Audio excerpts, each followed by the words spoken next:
GJ nga pa lang yung likod. So may tanong lang ako sa inyo, bakit ka magkakarga? Ayun yung pinakauna kong tinatanong sa mga ibang nagpapagawa sa akin kung bakit sila magpapakarga.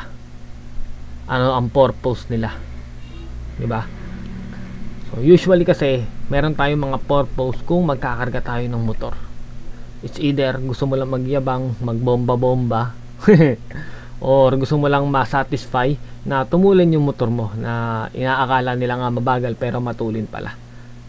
'Di ba? Pero ang pinaka tanong ko talaga dito, ano yung purpose mo? Bakit magkakarga ka? At bago ka magkarga, gusto ko ring itanong mo sa isip mo kung bakit ka nga ba magkakarga. Kasi ako ngayon, na-realize ko na okay na pala ako sa pagkakarga. So nagbalik stock na ako. Bali, eto na nga yung piston ko dati yan. So yan na, sabihin ko sa inyo, nagbalik na ako sa stock dahil na-realize ko na mas maganda ang stock compare sa kargado kung pang daily lang, di ba? At isa ko pang tinatanong madalas ay kung may lisensya ka ba.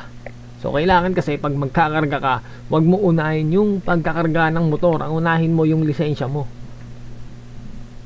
Ayun ang pinakamahalaga. Kailangan kahit paano matuto ka sa daan.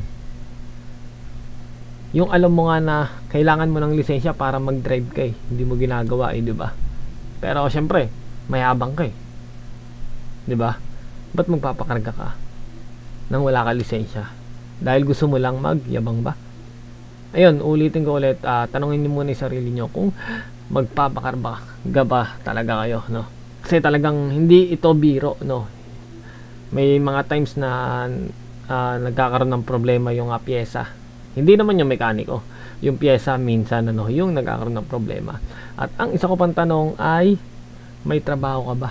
So mahirap magpakarga kung wala kang trabaho at aasa ka lang din sa magulang mo. Bakit? Siyempre, ma-maintenance nga paano kung biglang sumabog yung motor mo? Diba? Siyempre, ang pagkakarga, babayaran mo yung skill ng mekaniko dyan.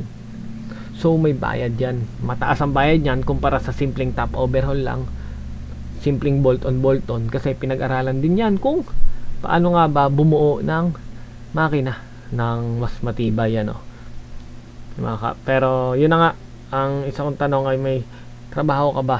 Inulit ko lang yung tanong ko, pero kasi mahalagang may trabaho ka para may pang maintenance ka, kasi mas mataas na yung maintenance nya kumpara sa stock, diba? At saka mas malaki talaga yung gastos niya kumpara sa stock.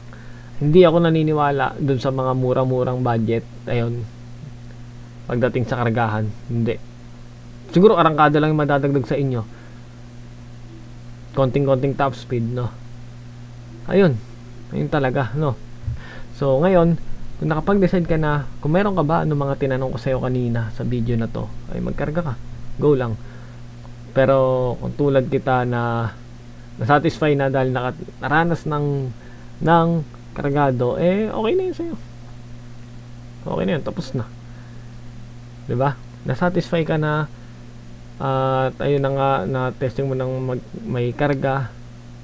Ngayon, kung nasatisfy ka, alam kong darating sa panahon na magsasawa ka sa may karga at pipiliin mo na lang na bumuo ng stock.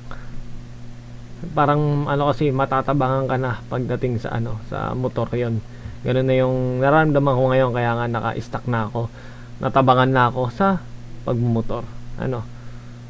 Ang ayoko na nung kargado, ang gusto ko stock na lang, yung hindi na ako magbabaklas. Gusto ko yung pag andar ko okay na agad yung motor. Mga ganun na lang yung gusto ko ngayon. Hindi na ako totally tulad nung dati, na ang gusto talaga malakas yung motor. So nagtapos na yung era natin sa ganun. Kaya eto na. Yan, stock na lang tayo. Yun lang. So yun lang, laging tandaan, magkarga ay magastos, ang stock ay tahimik. Maintenance lang tayo.